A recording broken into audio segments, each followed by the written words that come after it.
Welcome to Spacetoground. I'm Jaden Jennings. Ideas born on Earth are about to go weightless. NASA is set to launch SpaceX's 32nd resupply mission to the International Space Station, carrying science investigations to help advance future deep space exploration and life here on Earth. Smartphone Video Guidance Sensor 2 uses the space station's Astrobee robots to demonstrate using a vision-based sensor developed by NASA to control a formation flight of small satellites. Based on a previous in-space demonstration of the technology, this investigation is designed to refine the maneuvers of multiple robots and integrate the information with spacecraft systems.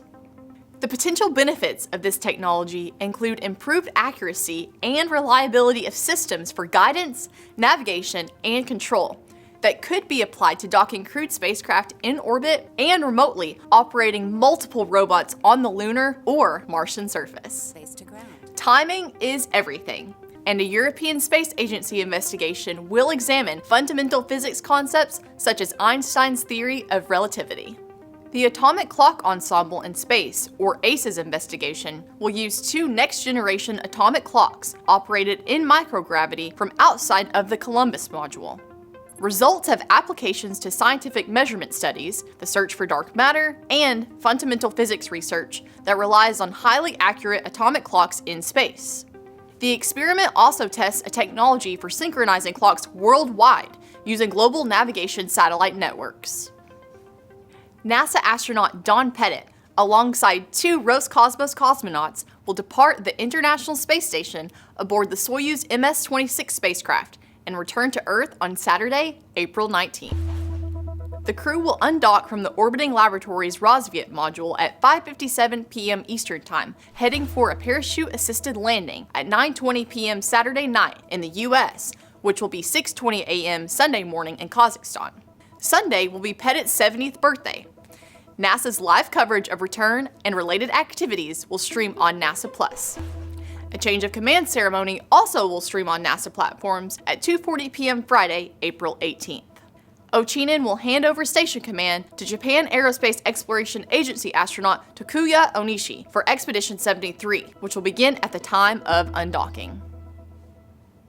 When some people go to work, they bring a briefcase. But when Don Pettit went to work on the International Space Station, he brought a camera.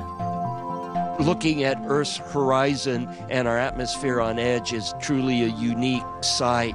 You can also point your camera more zenith, and you could look at Milky Way structures. Images from space help tell the story to people on Earth that don't have the opportunity to go into space.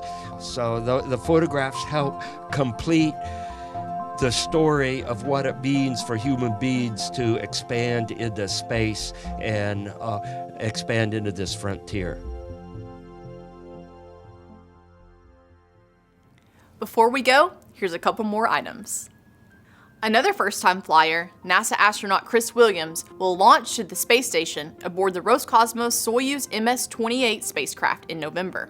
Williams graduated with the 23rd astronaut class in 2024 and began training for his flight assignment immediately after completing initial astronaut candidate training. He will serve as a flight engineer and Expedition 74 crew member. And the agency announced that NASA flight engineers Anne McLean and Nicole Ayres will perform a spacewalk next month in preparation for the installment of the next ISS rollout solar array. The rollout solar arrays augment the space station's 8 main solar arrays and produce more than 20 kilowatts of electricity. You can keep up with the current crew on station as well as the science by following us on social media at NASA_astronauts, at space_station, and at ISS_research. And that's Spacetoground for now. Thank you so much for watching.